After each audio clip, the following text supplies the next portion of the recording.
Quelle est la différence entre prendre la parole face à un petit groupe et prendre la parole face à un grand public? Je pense qu'il faut simplement d'abord se reposer la question de savoir qu'est-ce que c'est, quand, à partir de quand prend-on la parole en public? Pour moi, on prend la parole en public à partir du moment où on a deux perdus en face de soi. Dès qu'on sort du 1-1, dès qu'on sort du dialogue, d'accord? Dès qu'on rentre dans un trialogue, ce serait même pas ça, parce qu'alors chacun prend la parole. Ici, dès qu'on prend la parole face à plus d'une personne. Okay? Dès qu'on a 2, 3, 5, 10, 100, 1000, 2000, 5000 personnes face à soi, eh bien on prend la parole en public. En particulier, si c'est notre rôle de nous exprimer avec les mots, d'accord, avec le corps, avec la voix, et que les autres sont là et s'expriment aussi, on en a déjà parlé dans d'autres vidéos, mais s'expriment uniquement avec le corps. Moi, je m'exprime, je suis l'émetteur principal du message et je m'exprime avec tous mes instruments d'expression. Mon corps, ma voix, mes mots, mon expression, etc., etc. Ok. Donc, la différence que je fais entre un petit groupe et un grand groupe, eh bien, on considère que un petit groupe va de 2 à 50 personnes. D'accord ? 50 personnes, jusqu'à 50 personnes, on considère que c'est un petit groupe. Pour certains d'entre vous, ça pourra peut-être déjà sembler très grand, en fait, 50 personnes. Mais l'idée est que jusqu'à 50 personnes, on considère que c'est un petit groupe. Et donc, quand on est en présentiel, évidemment, face à de 2 à 50 personnes, ce qu'il est très important de faire, c'est vraiment de connecter par le regard jusqu'à 50 avec chaque personne de l'assemblée. Ça peut paraître énorme. Évidemment, l'idée, c'est de pouvoir... On comprend l'idée. Il ne s'agit pas de compter 43, 44, 46, merde, où est mon 47 non. C'est de pouvoir parler à toi, et à toi, et à toi, et à toi, et à toi. D'accord ? Passer quelques secondes avec ces personnes qui sont là, qui ont fait le déplacement, qui sont là pour nous écouter, pour nous entendre, pour apprendre de nouvelles choses. Et donc, on va passer du temps, quelques secondes, mais un temps précieux, avec chacune et chacun. Au-delà de 50 personnes, là, on parle de zones.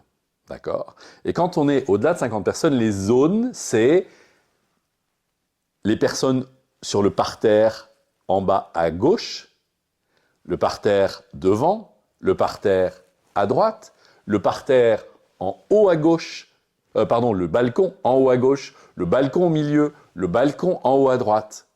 Et puis, je peux décider de faire un pas de recul et de prendre 2 ou 3 groupes dans mon champ de vision. Et en général, j'utilise d'ailleurs mes mains ou mes bras pour élargir physiquement dans mon non-verbal le nombre de personnes à qui je m'adresse.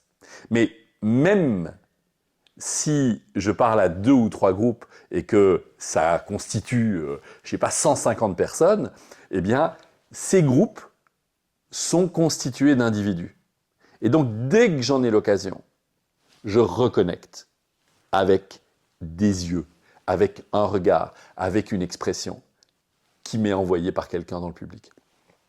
Donc ça, c'est vraiment, vraiment très important. Mais je sais que, en gros, je ne réponds pas tout à fait à la question. Entre petit et grand, on considère que petit, c'est jusqu'à 50. Au-delà, ça devient un plus grand public, un plus grand groupe.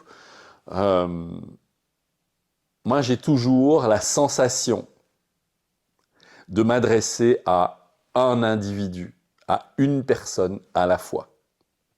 Même si je m'adresse à tout le monde, et il m'est arrivé de prendre la parole en public devant 5000 personnes, même si je m'adresse ou de chanter devant 3000 personnes, même si je m'adresse à tout le monde, je m'adresse aussi à une personne.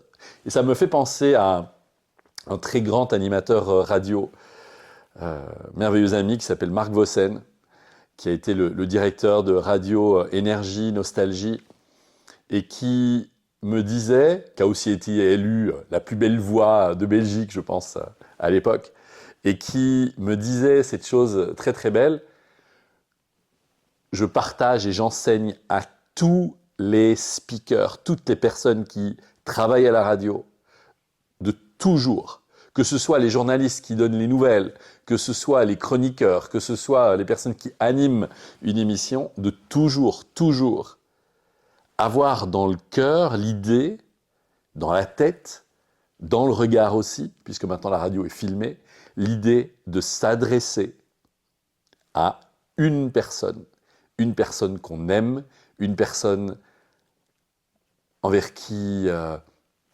on éprouve de très très belles, pour qui on éprouve de très très beaux sentiments, de très belles pensées, et c'est vraiment une transmission du cœur de s'adresser à ses spectateurs.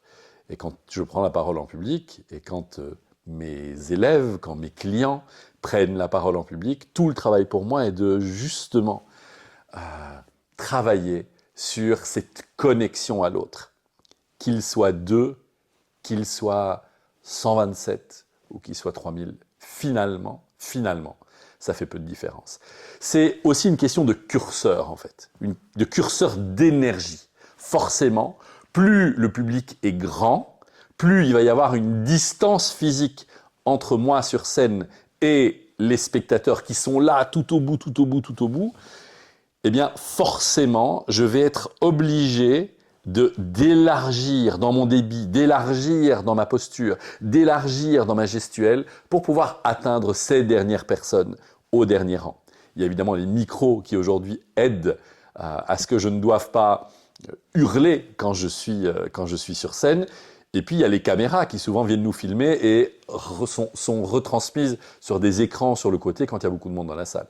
Donc ça permet quand même de ne pas devoir faire des choses énormes et grandiloquentes, comme quand on est au théâtre par exemple, et de pouvoir rester sur quelque chose d'assez sobre, mais de penser qu'il est important de grandir le corps, d'avoir une gestuelle plus large, une voix probablement de l'envoyer plus ouverte, plus large, de faire travailler les résonateurs quand on s'adresse à un public plus grand que lorsqu'on est presque dans quelque chose d'intime et qu'on s'adresse à un public beaucoup plus restreint, jusqu'à 2 personnes.